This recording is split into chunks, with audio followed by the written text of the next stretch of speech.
現時全人類嘅健康都面對緊一個嚴重威脅。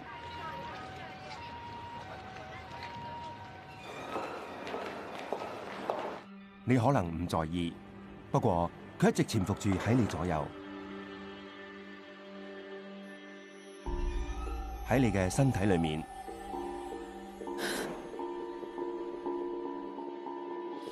不斷偷走你嘅青春同健康。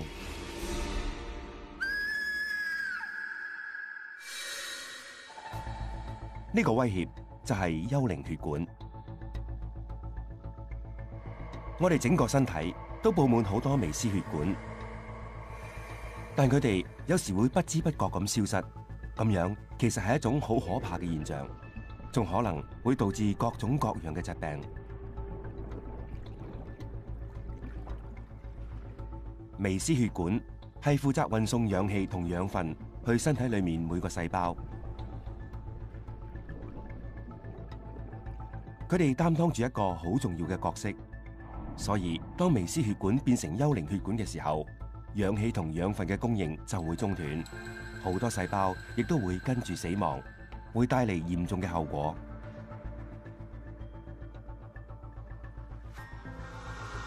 以下呢個片段就捕捉咗呢個關鍵嘅時刻啦。血液流動突然之間終止，連條微絲血管都好似消失咗咁。如果我哋嘅皮下微絲血管幽靈化嘅話，咁皮膚就會出現皺紋同變得鬆弛。如果發生喺腦部嘅話，幽靈血管甚至可以引起認知障礙症，而且微絲血管幽靈化仲有機會造成骨質疏鬆，導致骨折同骨骼脆弱。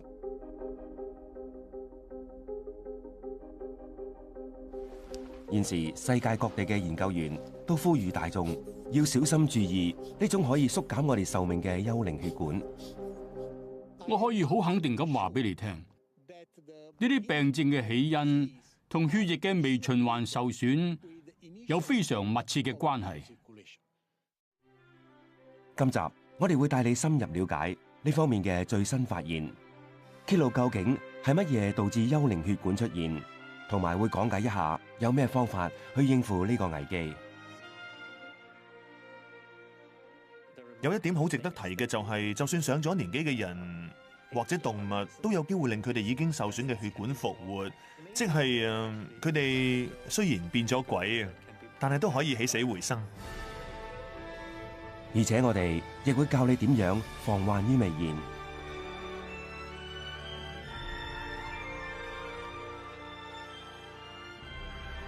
同埋點樣透過簡單嘅測試去睇下自己出現幽靈血管嘅機會有幾大。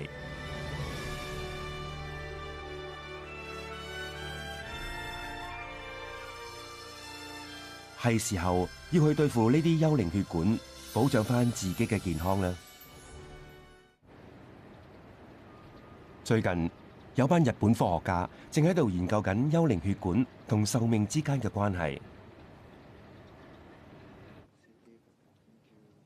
呢班研究員由好長壽嘅老人家身上收集咗各種數據，進行緊分析，嘗試去揾出長壽嘅秘訣。今日呢個研究嘅目的係去了解我哋點先可以長命啲又健康啲。研究嘅對象係一班85至89歲喺城市居住嘅長者。研究人員會同佢哋進行16項身體檢查，包括測試佢哋雙腿嘅力量，檢查佢哋動脈硬化嘅程度，同埋做心電圖。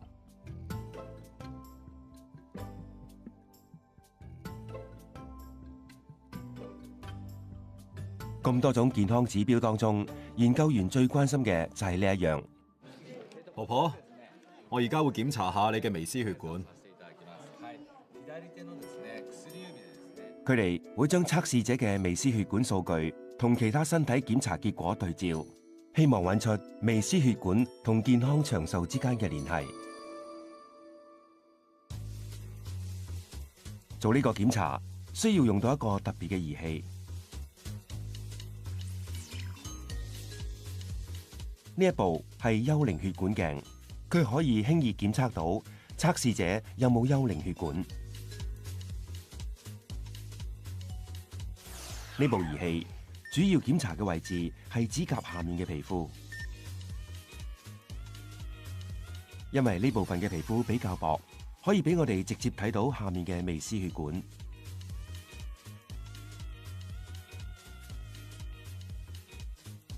而家屏幕上見到嘅係喺度流動緊嘅紅血球，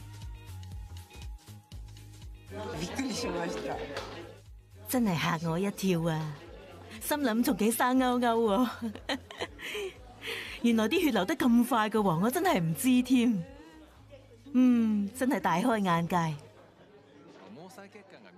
喺我哋身上可以觀察到微絲血管嘅地方，其實唔係好多。指甲底呢個位就比較容易啲睇到。喺指甲底附近嘅微絲血管，相信係比身體其他地方嘅微絲血管早啲出現損傷嘅。咁所以，我哋認為透過觀察呢個位置嘅微絲血管，就可以睇得出各種病症嘅徵兆。呢班科學家計劃喺2019年3月底之前，幫1000個高齡長者做身體檢查，務求揾出幽靈血管同壽命長短之間有咩關聯。不過，幽靈血管唔單止同上咗年紀嘅人有關係，研究人員表示，連年輕人都可能會受到影響。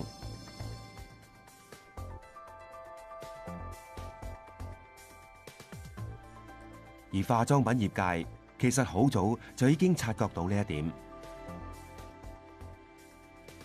喺過去20年，呢間化妝品生產商一直都有研究皮膚同微絲血管之間嘅關係。而喺2016年9月，佢哋更加指出，幽靈血管就係導致皮膚出現皺紋同鬆弛嘅元兇。佢哋嘅研究樣本係嚟自眼部同面頰嘅皮膚組織。呢啲樣本經過特別處理之後，研究人員就可以觀察到裡面嘅微絲血管。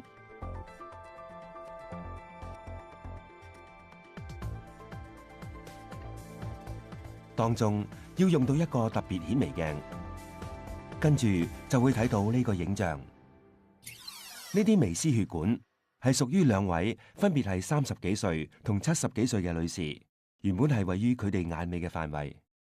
呢位70幾歲嘅婆婆有一半微絲血管都已經幽靈化，呢個係身體老化嘅自然現象。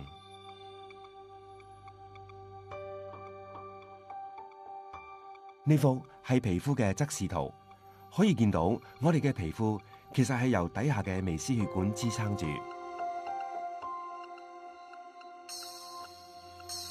所以當微絲血管幽靈化，血管嘅數目減少咗之後，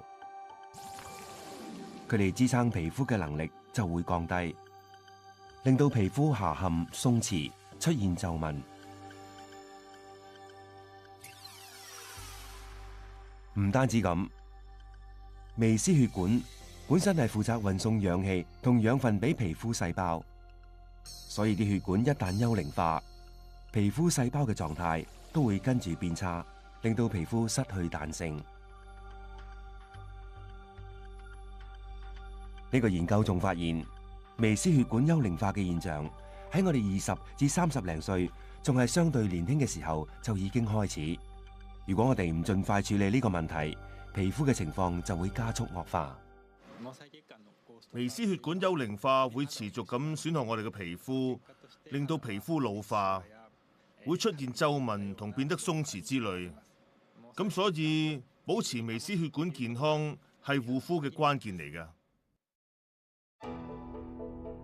微絲血管對我哋嘅健康同外表都有舉足輕重嘅影響。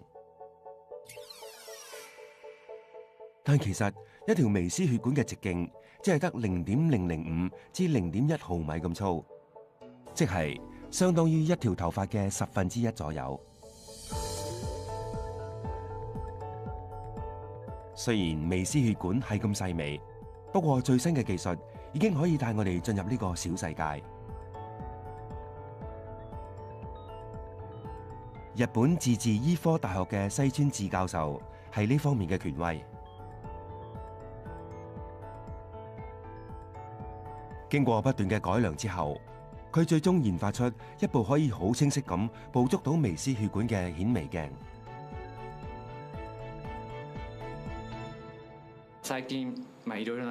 呢幾年好多方面嘅技術都進步得好快，而家我哋終於可以接近零傷害咁拍攝到活體微絲血管嘅影像，仲要係彩色嘅添。我哋而家可以一睇就知一個人嘅身體狀況到底係點，同埋知道佢究竟係邊度出咗問題。今日我哋有機會見識下西村教授拍攝到嘅珍貴片段。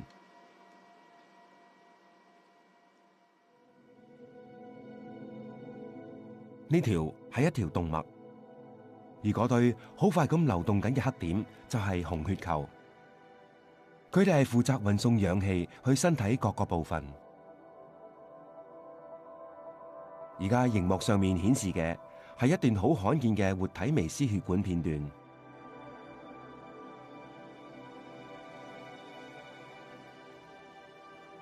啲紅血球喺呢條咁窄嘅管道裏面排成一條單航線向前流動。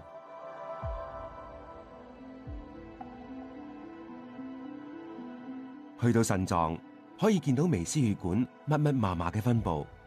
呢個微絲血管網絡會為腎臟提供所需嘅血液。喺呢段影片裏面，可以清楚睇到血液不斷由動脈分支輸送去微絲血管裏面。今次係我哋第一次見到微絲血管咁清晰嘅細節。呢種嶄新嘅技術唔單止揭開咗微絲血管嘅神秘面貌，亦都顯示出佢哋嘅重要性。所以，當微絲血管幽靈化，後果係可以好嚴重，甚至我哋全身都可能會出現毛病。數到當中最受影響嘅部位，就係我哋嘅大腦。攝製隊專程嚟到美國洛杉磯，去揾其中一位現時最具權威嘅腦微絲血管專家。幸會教授，你好，你好，幸會，好歡迎你哋嚟啊！呢位係南加州大學嘅斯諾戈域治教授，佢嘅團隊主力嘅研究對加深我哋對幽靈血管嘅了解好有幫助。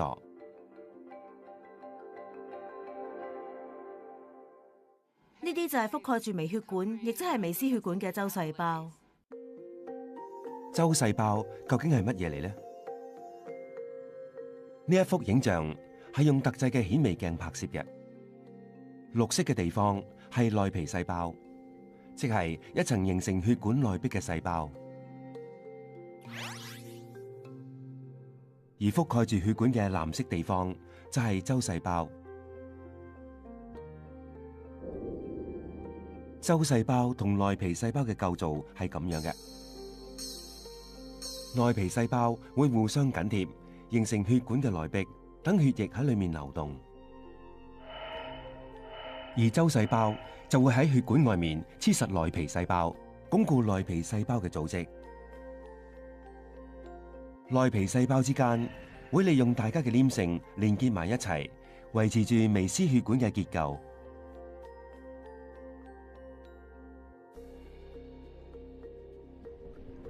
喺健康嘅微絲血管裏面，適量嘅氧氣同養分會透過內皮細胞之間細微嘅罅隙滲出血管，去到附近嘅細胞。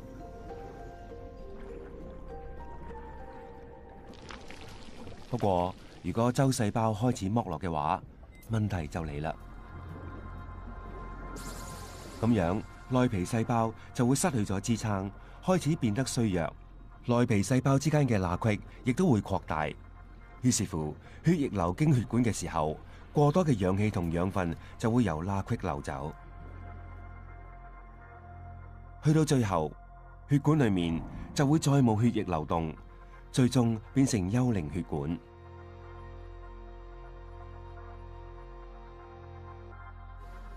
斯洛戈域治教授發現，如果呢個現象真係喺腦部出現，後果可能會不堪設想。喺過去呢10年左右，我哋發現咗周細胞其實係有守衛腦部微絲血管嘅作用嘅。當周細胞退化，腦部微絲血管就會衰竭，血液會流失，呢啲血管亦都會失去功能。於是教授同佢嘅同事決定去深入研究，如果周細胞消失咗，腦部會出現一啲咩症狀？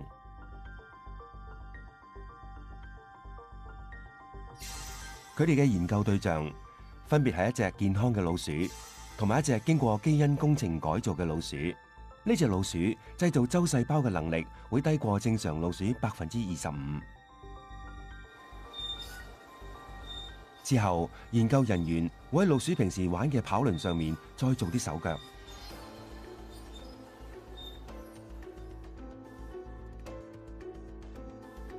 佢哋隨意剪走跑輪上面部分嘅腳踏，想比較下呢兩隻老鼠嘅反應會唔會有咩唔同。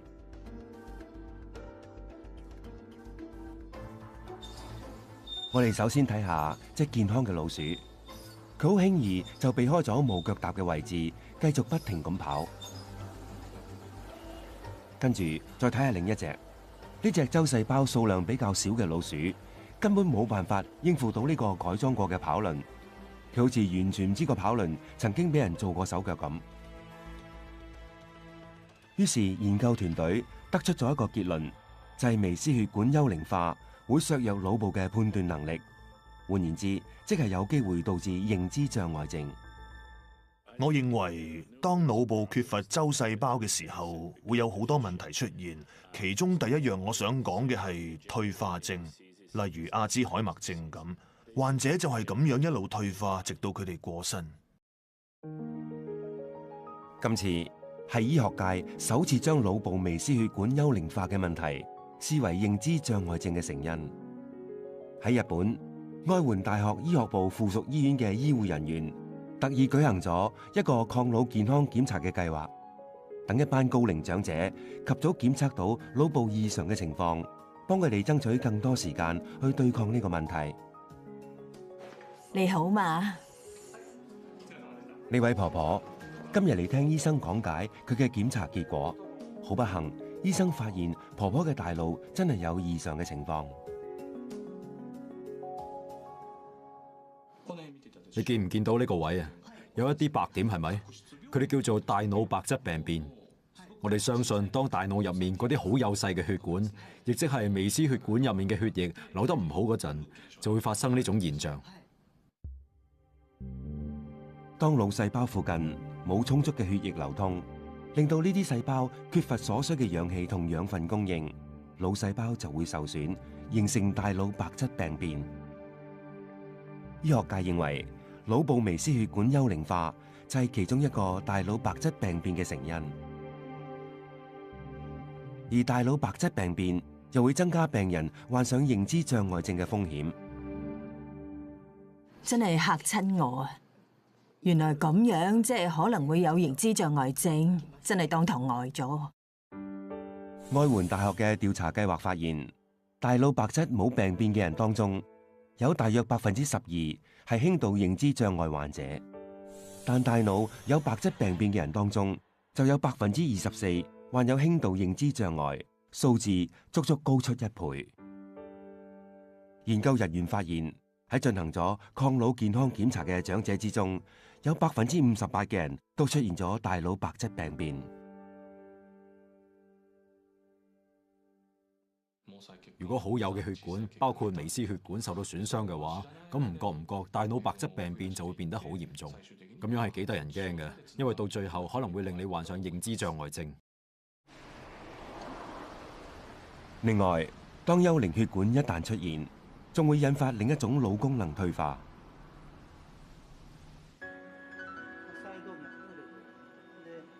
日本三重大學嘅副本秀和教授一直研究緊呢種退化嘅機制。佢係日本醫學界最先探討微絲血管同認知障礙症之間關係嘅學者。呢幅圖顯示出阿茲海默症，亦即係其中一種認知障礙症，會對患者嘅腦部產生咩影響？紅色線所顯示嘅就係微絲血管。健康嘅人，佢嘅大腦係咁樣嘅，而右邊有阿茲海默症嘅患者，佢大腦裏面嘅微絲血管唔單止幼咗、短咗，仲連數量都少啲。平均嚟講，阿茲海默症患者嘅每個大腦區域都少咗足足29%嘅微絲血管，因為嗰啲大腦微絲血管已經幽靈化。到咗好多微絲血管都變成幽靈血管嘅時候，患者腦部就會出現大量 β 澱粉樣蛋白斑塊。專家相信，當呢種物質不斷累積嘅時候，就可能會導致阿茲海默症。其實我哋嘅腦部每一日都會製造緊 β 澱粉樣蛋白。如果一個人嘅大腦係健康嘅，β 澱粉樣蛋白會經由微絲血管運出腦部。但係當微絲血管幽靈化嘅時候，β 澱粉樣蛋白就唔能夠完全排出腦部，相反，佢哋會積聚喺大腦裏面。當積聚到一定程度，就形成斑塊。當呢啲斑塊出現，就會開始衍生出阿茲海默症，而且惡化得好快。要從起點預防認知障礙症，我哋一定要令微絲血管維持喺健康嘅狀態。我認為呢個係最關鍵嘅秘訣。不過，幽靈血管並唔止帶嚟認知障礙症一個問題咁簡單，仲會令到患者體能上出現問題。研究人員而家就調查緊骨質疏鬆症同幽靈血管之間存在住啲咩關聯。為咗了解呢方面最新嘅研究進展，我哋今次專程去咗德國，目的地係位於德國西北部嘅明斯特市。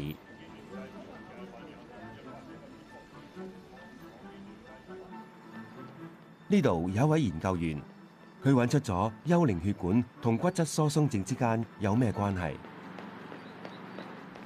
你好嘛？你好嘛 ？Hello， 你嘅最佳紀錄係幾多啊？2小時58分，上年喺漢堡馬拉松嘅紀錄嚟嘅。呢位係馬克斯普朗克研究所嘅華夫亞當斯教授，佢係血管研究領域裏面嘅權威。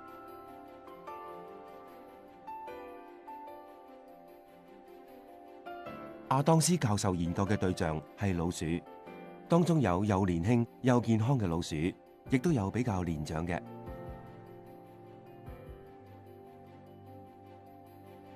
喺呢啲老鼠嘅電腦斷層掃描裏面睇到，呢隻年長啲嘅老鼠骨質密度低好多。呢個係骨質疏鬆症嘅症狀。亞當斯教授嘅團隊主力係研究骨頭裏面嘅微絲血管，佢哋會將啲骨頭切割成只係得1/10毫米咁厚嘅薄片，方便進行仔細嘅觀察。經過進一步嘅特別處理之後，佢哋終於成為世上第一個拍攝到清晰骨微絲血管嘅研究團隊。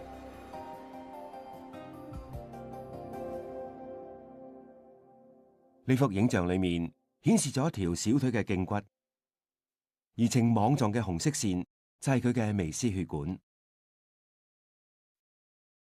圖中頂部嘅中間位置，即係接近膝頭關節嘅地方，係同其他部分好唔同嘅。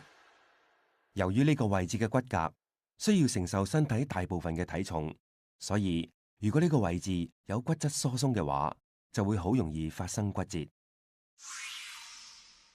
同年輕嘅老鼠相比，呢隻患咗骨質疏鬆症嘅年長老鼠幾乎冇晒微絲血管咁滯。當骨骼裏面嘅微絲血管唔再有血液流動，變成幽靈血管，究竟有咩後果呢？呢個係骨骼嘅內部，年老嘅骨頭已經經歷過多次嘅瓦解同新組織嘅再生，呢個係骨骼自我修復嘅循環。喺呢個過程之中，微絲血管會提供鈣同其他物質俾骨骼去製造新嘅骨質組織。所以，當微絲血管幽靈化嘅時候，骨骼嘅更新進度就會變慢，追唔上瓦解嘅速度。結果唔使幾耐就會形成骨質疏鬆症。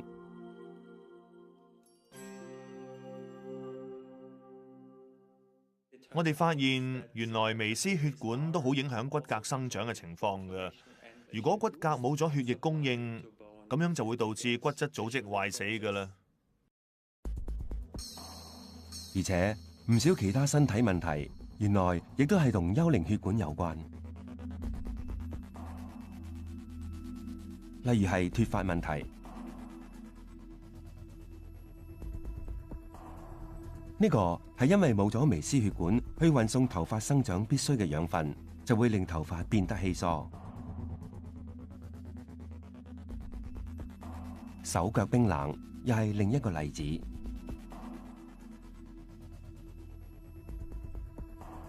當微絲血管幽靈化，體溫就傳唔到去你嘅手手腳腳，令到佢哋成日都凍冰冰咁。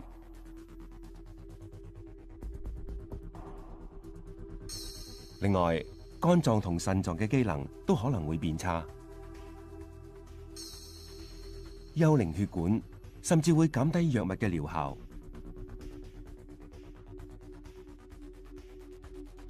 當中包括一啲喺治療癌症方面好關鍵嘅藥物。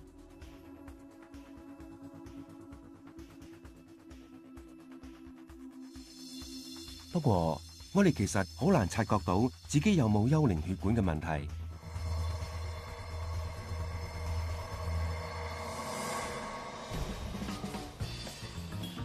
所以，而家就等我哋一齊嚟做個測驗，睇下自己有冇幽靈血管嘅風險啦。呢個測驗總共有8條問題，完成後將各題分數加埋，總分越高，你有幽靈血管嘅風險就越大。準備，我哋開始啦。第一題，你嘅食量大唔大呢？請記低你嘅分數。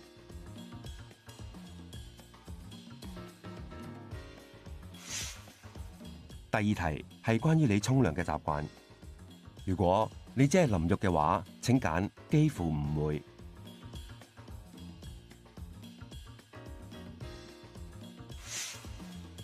第三題，你會唔會成日都覺得口渴呢？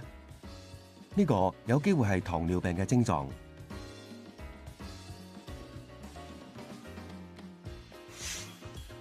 第四題，你有冇做運動嘅呢？如果你每日行路嘅時間有15分鐘，已經算係有做運動㗎喇。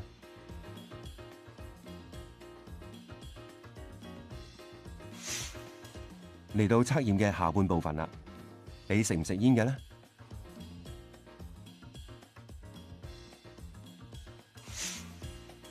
你做身體檢查嘅時候，有冇發現自己有高血壓呢？高過140嘅話，就算係高血壓。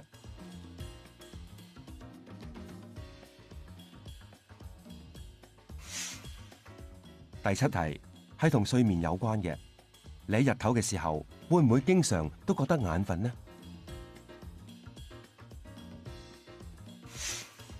第8題亦係最後一題，你幾多歲呢？好，我哋完成測驗啦。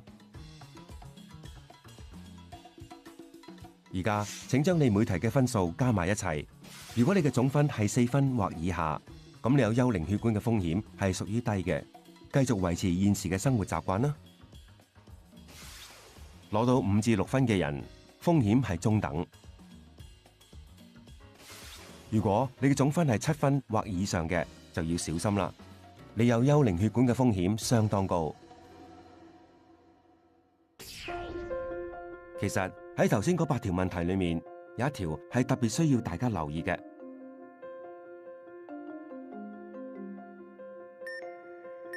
佢就係第一題，即係關於飲食習慣嘅問題。但係食量太大，點解會引致血管幽靈化呢？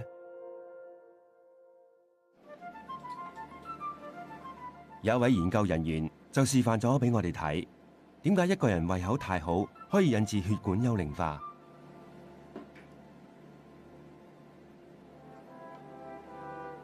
呢位係松永恒子，佢係東京大學嘅生物醫學工程專家。佢手上拎住嘅係人造嘅微絲血管樣本。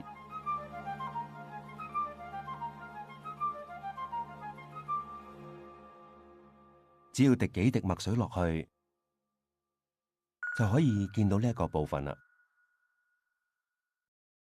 呢個係我哋透過人工手法，用人類細胞製造出嚟嘅微絲血管結構。有咗佢，我哋就可以觀察得到微絲血管係點樣變成幽靈化。咁究竟食得太多嘢，點解會引致血管幽靈化呢？如果一個人食得太多米飯同粉麵之類嘅食物，就會攝取過量嘅碳水化合物。如果人體吸收咗過量嘅碳水化合物，身體裏面就會發生化學反應，產生一種叫糖化終產物，簡稱 AGE 嘅有害物質。而家就等我哋做個測試。首先，松永博士會將有害物質 AGE 注入去人工微絲血管裏面，睇下有咩反應。然後注入一種同血液相近嘅液體，再觀察下呢條血管會出現啲咩變化。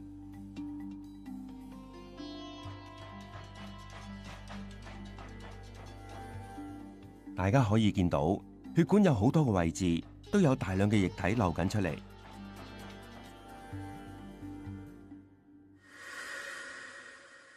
再同冇注入 AGE 嘅血管一比較，兩者嘅分別一目了然。咁到底代表啲咩呢？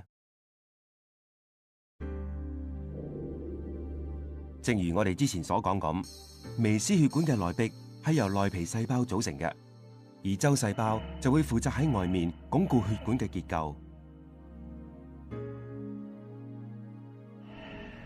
當吸收咗過量碳水化合物，就會產生出 AGE 呢種有害物質，而佢會流經血管，對內皮細胞同周細胞造成破壞。喺咁嘅時候，周細胞就會失去黏力，然後剝落。而內皮細胞嘅黏力都會減低，令到細胞之間嘅罅隙越嚟越闊。結果大量血液內嘅成分都會從呢一啲罅隙中流走。而最終呢啲微絲血管都會變成幽靈血管。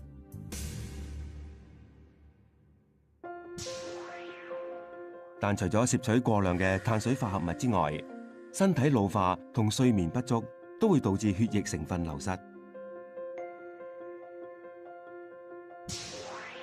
此外，吸煙同埋高血壓都係血管幽靈化嘅另一因素，因為呢兩樣嘢都會阻礙血液嘅流通性。如果加上缺乏運動，情況就會變得更差。要預防幽靈血管出現，就必須要改善以上幾種生活習慣。不過，每日習以為常嘅行為，確實唔係話改就改得到嘅。所以，我哋會為大家介紹一啲好簡單但又好有效嘅預防措施。而負責教我哋幾招嘅，就係日本血管研究嘅權威高倉新幸教授。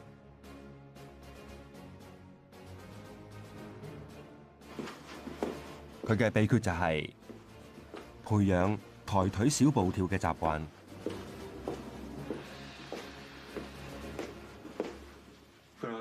小腿通常都俾人叫做第二個心臟，因為佢可以加快血液嘅流動，改善血液循環，將啲血泵去全身各個部分。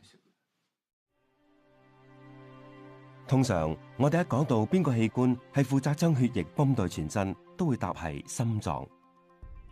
但其實我哋小腿肌肉嘅運動都好重要，佢一樣好似個泵咁，不斷促進緊血液循環。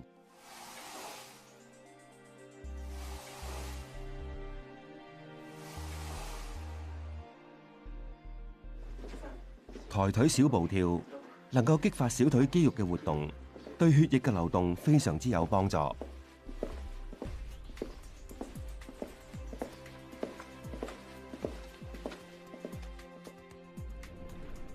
當血液流得快咗，就會刺激到微絲血管裏面嘅內皮細胞，令到佢哋連結得更緊密。同時，亦都會增加周細胞同內皮細胞之間嘅黏力。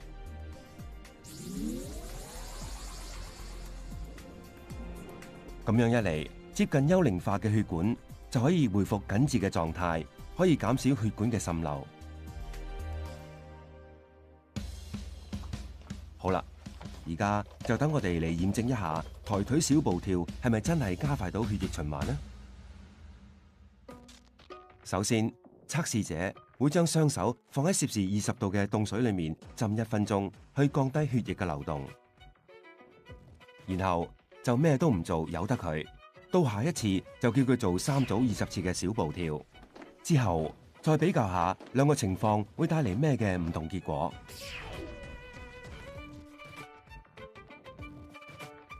等我哋嚟睇下呢位女士未做小步跳嘅結果先啦。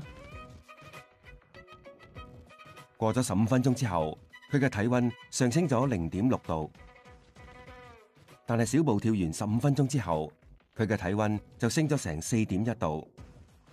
呢個就係小步跳有助加快血液循環嘅證據啦。用幽靈血管鏡照一照手指尖嘅微絲血管嘅話，都可以見到有小步跳嗰邊嘅紅血球流動得更加暢順，加速咗血液嘅循環。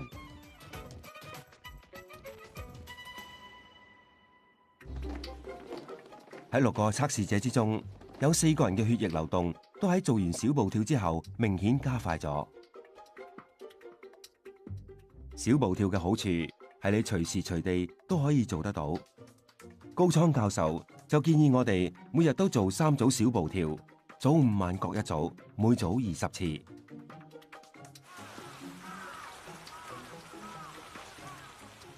不過，如果你做唔到小步跳嘅話，都唔使擔心嘅。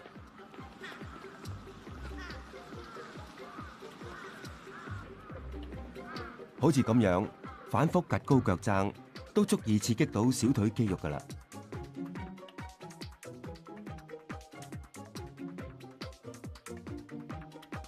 你企喺度做又得，坐喺度做都得，總之揀個啱你自己嘅方式做，咁就得㗎喇。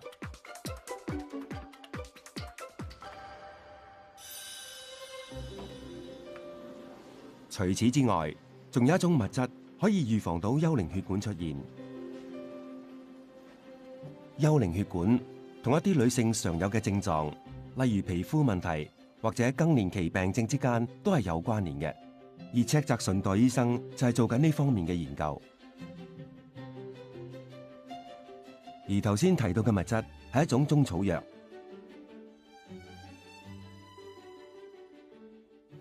呢啲係肉桂皮嚟嘅。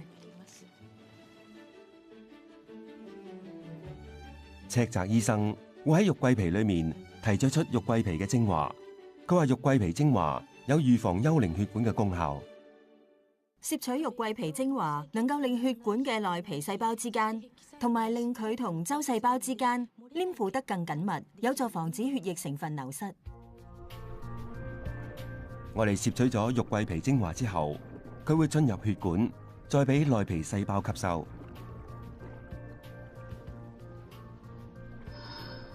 然後內皮細胞嘅黏性因子會受到激活，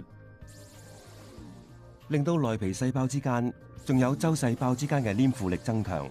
咁微絲血管整體亦都會變得更強韌，可以抵抗幽靈化嘅威脅啦。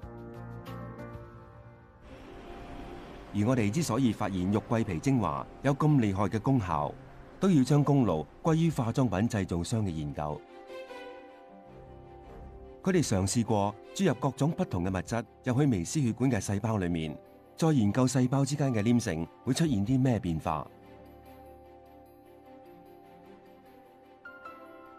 結果佢哋發現，注入咗玉桂皮精華之後，微絲血管細胞之間嘅黏力比正常高出1.5倍。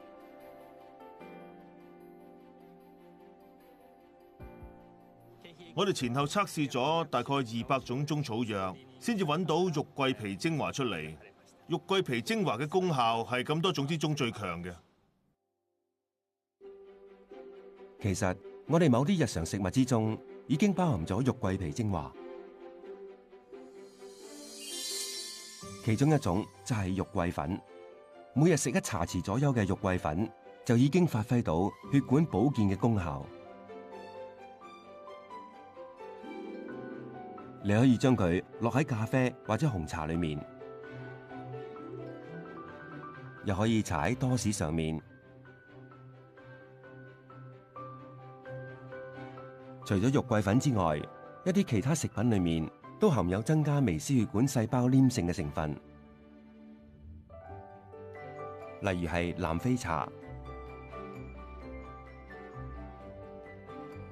同埋可以當胡椒咁用嘅長胡椒，都係好有幫助嘅。大家不妨考慮下喺日常餐單裏面加入埋呢幾種食材啊！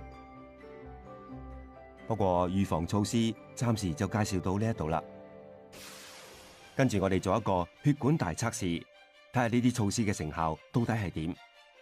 首先，我哋揾咗200個唔同年齡層嘅男女翻嚟，檢查佢哋有冇出現血管幽靈化嘅現象。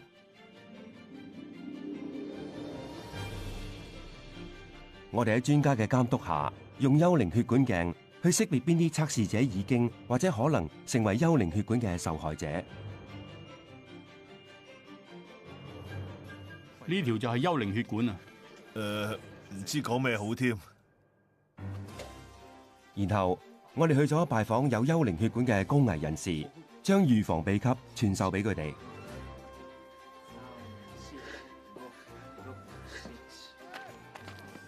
佢哋唔單止要喺每日嘅早午晚都做抬腿小步跳，仲要將有預防功效嘅食材加入埋自己嘅餐單裏面。例如呢位女士就將玉桂粉加喺鮮奶咖啡上面。玉桂粉聞落好香，味道都好好，同咖啡好夾。而呢位男士就滲咗啲玉桂粉落咖喱度，作為佢嘅晚餐。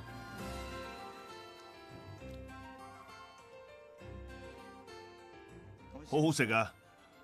落咗玉桂粉之後，香口咗好多。我哋要求測試者喺跟住落嚟嗰2個禮拜都要維持住咁嘅生活習慣。咁究竟佢哋可唔可以改善到幽靈血管嘅情況呢？我哋透過幽靈血管鏡對比咗測試者之前同之後嘅微絲血管嘅總長度，睇下有咩變化。當中呢位女士嘅微絲血管竟然長咗81%咁多，佢仲發現連小腿原先嘅浮腫都消失埋。呢個意外收穫令佢非常之開心。而呢位先生嘅微絲血管就長咗55%，腸胃嘅狀況亦都改善咗，令佢非常滿意。今次採用咗呢套預防措施嘅10個人之中，有8個人嘅血管情況都有所改善。我唔客氣啦。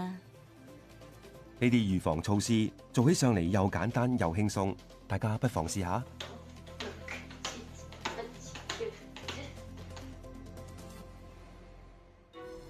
喺2016年，有研究人員就住幽靈血管同健康長壽嘅關係，發表咗一個相當重要嘅發現。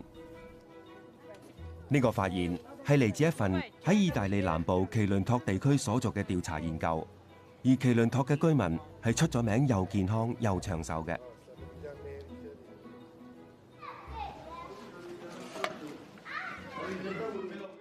你哋好嘛？等我哋去問下呢一班喺酒吧裏面玩緊啤牌嘅伯伯，究竟今年幾多歲先？我93歲， 94歲，我92，我97啦。麒麟托嘅男性平均壽命係88歲，女性甚至去到92歲。當地嘅人無論係男定係女，都比意大利其他地區嘅人足足長命7年。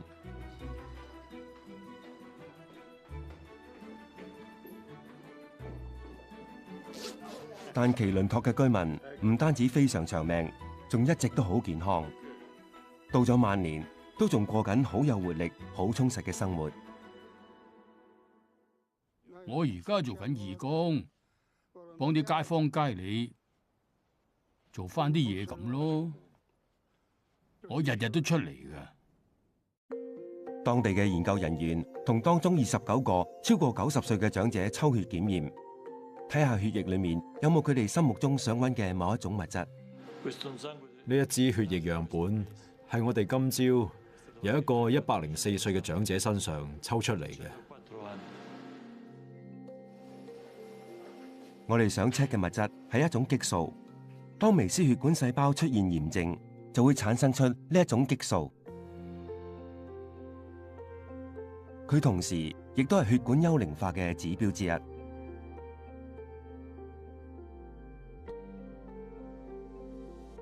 圖表嘅左邊係麒麟托60零歲嘅居民，佢哋體內嘅激素平均值，通常呢個數值都會隨住年齡增長而上升。但係當地90歲或以上嘅居民，激素嘅平均值幾乎同60零歲嘅人一樣，咁代表佢哋有能力抗衡因為老化所帶嚟嘅血管幽靈化問題。薩亞多·迪桑馬教授係呢個研究團隊嘅主管，佢話：我哋可以由麒麟托長者嘅生活習慣上面學到唔少秘訣。我哋發現呢班過百歲嘅老人家仲係非常之好動又活躍，佢哋每一日都會出街去做嘢，或者打理下自己嘅花園咁。同時佢哋會行好多路，佢哋唔會揸車。呢啲活動或者運動同我哋嘅微血液循環係好有關係嘅。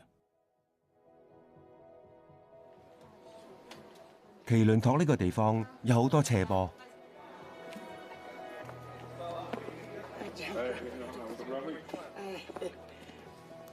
住喺呢度嘅人每日都要喺呢啲斜坡度行上行落。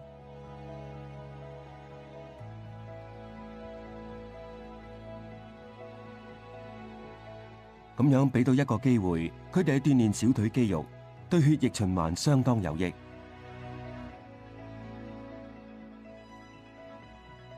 我哋揾咗一位95歲嘅伯伯，想俾我哋睇下佢嘅小腿。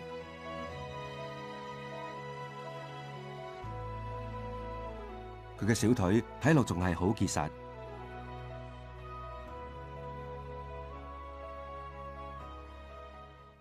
我而家仲係好生猛㗎，雖然體力係差咗少少，呢啲冇計啦。